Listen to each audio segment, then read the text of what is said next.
Welcome to the Conquer AI Search Podcast. We're your AI monitor team source for figuring out this constantly changing world of digital visibility. I'm Catherine. And I'm Avi. Great to be back. So we are well into our 11-part series now, looking at the most effective generative engine optimization techniques. You know, GEO. We've already covered implementing LLMs.txt files, the maybe surprising impact of Reddit, and using authoritative citations strategically. And today we're taking all that and sort of zooming out a bit.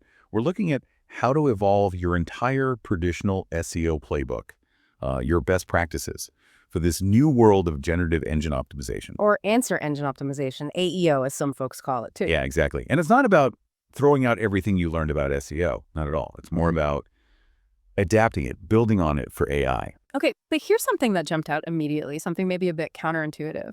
We found that the standard advice on keyword density, you know, the 1% to 2.5% range, every SEO consultant mentions. Well, that might actually have zero impact now. Or, get this, it could even hurt your GEO performance.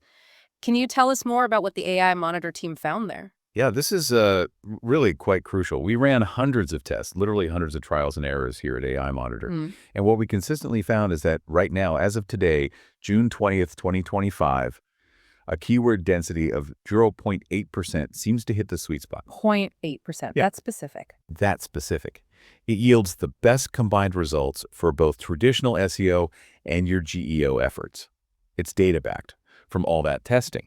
It really shifts how you should think about optimizing your content. Wow, okay. That 0.8% figure is gold dust for our listeners. So keeping that very specific number in mind, let's talk bigger picture. People often say SEO is dead, but you're saying that's not quite it. Not really, no. It's more accurate to say SEO isn't being replaced, it's expanding. It's Yes. evolving into this bigger thing, GEO. Your traditional SEO skills, they're still absolutely vital. They're the foundation, the baseline. So what's the key difference then, SEO versus GEO? Well, think about it like this.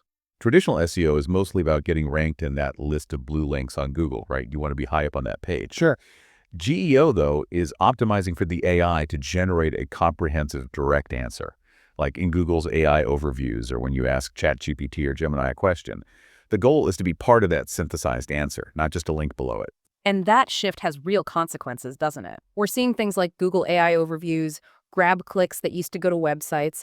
Some reports show users getting their answers directly from the AI overview and never clicking through. Absolutely.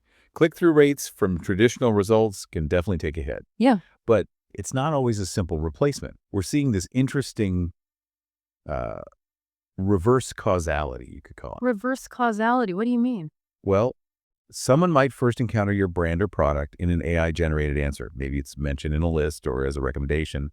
Then they might go to Google search to specifically look you up, to check reviews or pricing. Ah, so AI introduces and then Google validates a new kind of customer journey. Exactly. It's a different funnel, starting with AI discovery. Okay, that makes a lot of sense. So if people are following along, the next big question is probably keywords.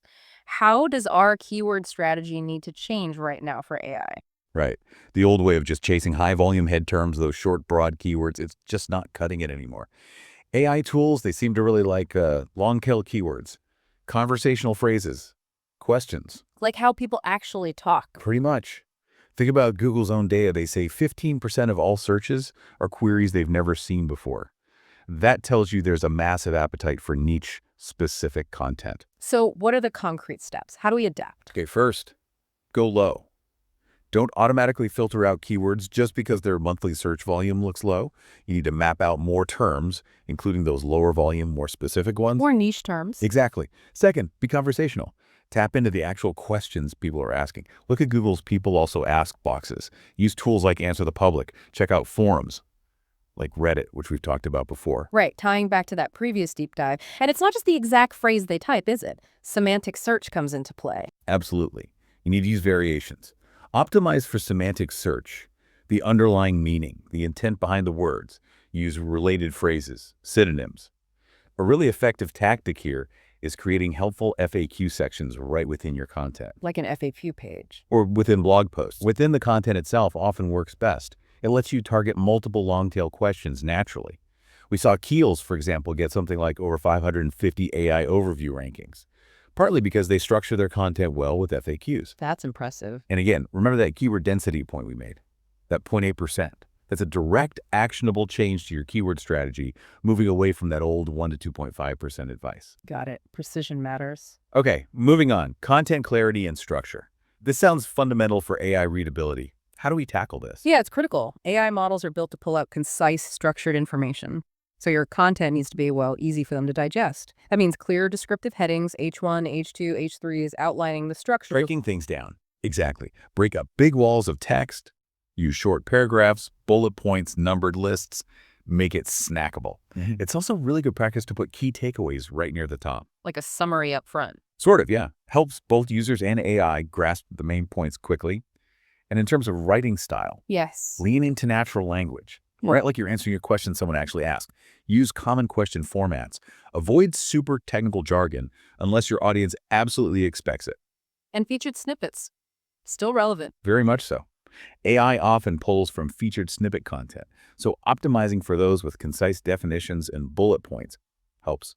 Oh, and don't forget tables. Tables. Really? Yeah, AI can parse structured data in tables really well, especially if they have clear descriptive headers. It makes complex information much more accessible for the AI. Interesting. So clear structure, snackable content, natural language, maybe some tables.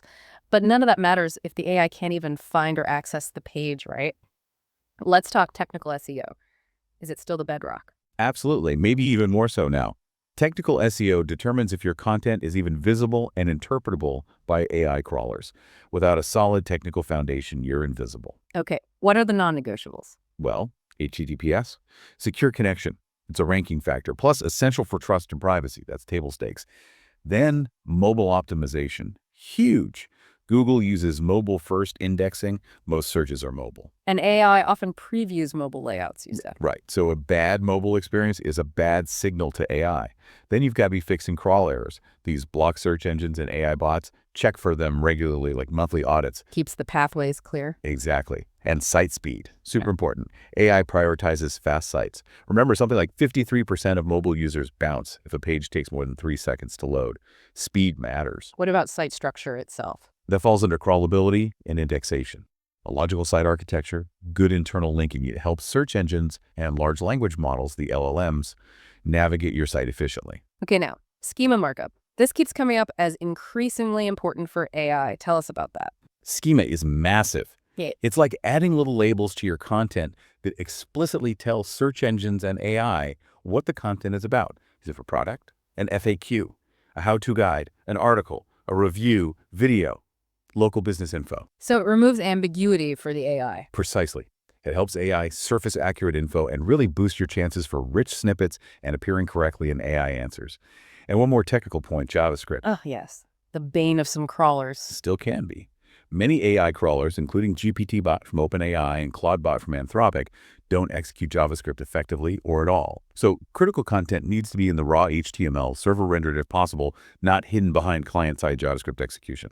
Good tip. Okay, technical foundation sorted. How do we then build that trust and authority? We talk about Google's EEAT signals, experience, expertise, authoritativeness, trustworthiness. How does that apply to AI? AI models are explicitly trained to prioritize credible, authoritative information. So demonstrating EAT is key. Practically, that means showcasing author expertise, detailed bios, credentials. Show your work, basically. Yeah. Cite reputable sources, link out to original studies, keep those references up to date. High-quality backlinks from trusted sites still matter a lot for authority. And what about the human edge? AI can generate text, but what can humans provide that AI can't replicate easily? That's where the experience part of EET really shines. AI struggles with genuine lived experience, original thinking, deep product expertise based on actual use. So include unique frameworks, specific use case details only an expert would know, bring in distinct voices and points of view. Make it unique? Yes, and present balance views. AI aims for neutrality, so showing pros and cons, strengths and weaknesses that resonates. Also, proprietary data, your own surveys, case studies that makes your content inherently unique and valuable to AI. Right. Now, something often seen as separate, but you're saying it impacts GEO, user experience, UX. How does a good UX help with AI visibility? Because a bad UX sends bad signals. A slow, confusing site frustrates users, increases bounce rates, lowers dwell time, and Google and AI interpret these as signs that the content isn't high quality or helpful. So dwell time matters. How long people stay on the page. It seems to be a significant engagement signal, yes. Keep users engaged with visuals, clear calls to action, good internal linking, and accessibility. Don't forget website accessibility. AI considers this too. What about things like images and videos? High-quality multimedia is great for UX, but make sure you include descriptive alt text for images and transcripts for videos.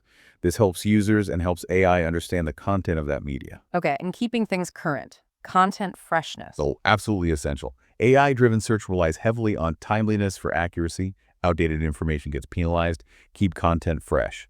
Use a content calendar, plan regular updates for stats, strategies, especially for fast-moving topics. Makes sense. Now, this is fascinating. Where does AI actually get its information? It's not just our websites, is it? Not at all. AI pulls from a really diverse range of sources. Yes, your site, but also independent blogs, niche affiliate sites, industry publications. We've seen before that while top-tier sources are good, AI often cites mid-tier sources too. So you don't have to be the New York Times to get cited. Definitely not. And the preferences vary. ChatGPT, interestingly, seems to cite lower-ranking Google results, position 21, plus almost 90% of the time. Often content focused on very specific use cases. And for Google's AI overviews. Quora comes up top, followed by Reddit. Again, highlighting those community and Q&A platforms we discussed earlier. But you also mentioned our own research showing business sites get cited too. Yeah, about 50% of ChatGPT links point to business service sites. So there's definitely potential for direct citation if your content is well-optimized, LM-friendly. And there are even direct submission programs emerging. Right. Things like Perplexity's Merchant Program, OpenAI's Search Product Discovery Initiative. Brands can submit product catalogs directly for AI recommendations. It's a very direct route. This is all changing so fast. Which brings us to measurement. How do we track success in this new GEO world? Traditional analytics don't quite cut it, do they? Not directly for AI-driven traffic, no. So we need new approaches. First, monitor your referral traffic. Look for hits coming from domains like chat.openai.com, perplexity.ai, claude.ai, and so on. Okay, check the refers. What else? Watch your branded search volume. If you see more people searching Google specifically for your brand name, maybe adding reviews or pricing, that could be an indirect sign they discovered you via AI first, that inverse customer journey again. Makes sense. How do we check if our content is actually showing up? You have to actively test. Regularly put relevant prompts into ChatGPT, Gemini, Claude, Perplexity. See if your brand, your content, appears in AI overviews or GenAI results. Are you in lists? Cite it as a source. Take screenshots, track it. So manual checking is still part of it? For now, yes, but tools are catching up. SEO platforms like Ahrefs and SEMrush are starting to integrate tracking for AI overview appearances. Yeah. We're seeing new metrics emerge, like things like an AI visibility score tracking how often you appear, how prominently, sentiment, also citation frequency, share of voice specifically within AI results, and sentiment analysis of how your brand is mentioned in AI outputs. These give you a much clearer picture of your GEO performance. Okay, so wrapping this all up. The big message for everyone listening seems to be SEO isn't dead, but it's definitely transforming.